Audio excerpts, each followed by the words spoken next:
1 ಎಕರೆಯಲ್ಲಿ ನನಗೆ ಇವಾಗ 4 lakhsವರೆಗೂ ಮ್ಯಾಕ್ಸಿಮಮ್ ಅಂದರೆ ನನ್ನ ಹಳೆ 7 years ಪ್ಲಾಟಲ್ಲಿ 3.5 to 4 lakhs rupeesವರೆಗೂ ಇನ್ಕಮ್ ಬಂದಿದೆ. ಮತ್ತು ಒಂದು ಮೇನ್ ಆಗಿ ಅಂದರೆ ನಿಮಗೆ ಇನ್ಕಮ್ ಬರ್ತಾ ಇರುತ್ತೆ ಅಡಿಕೆಯಿಂದ. ಅಡಿಕೆ ಅಂತಲ್ಲ, ಯಾವುದೇ ಕೃಷಿಯಿಂದನೂ ನಿಮಗೆ ಇನ್ಕಮ್ ಬರ್ತಾ ಇರುತ್ತೆ.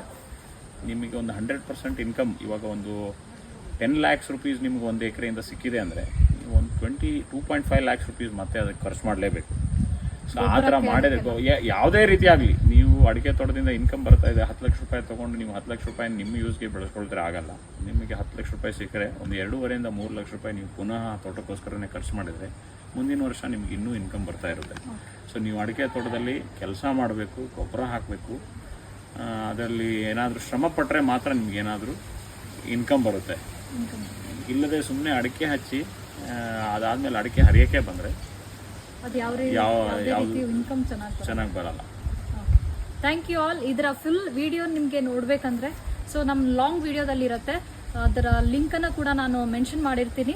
ಸೊ ನೀವು ಅಲ್ಲಿ ಹೋಗಿ ನೋಡ್ಬೋದು. Thank you all.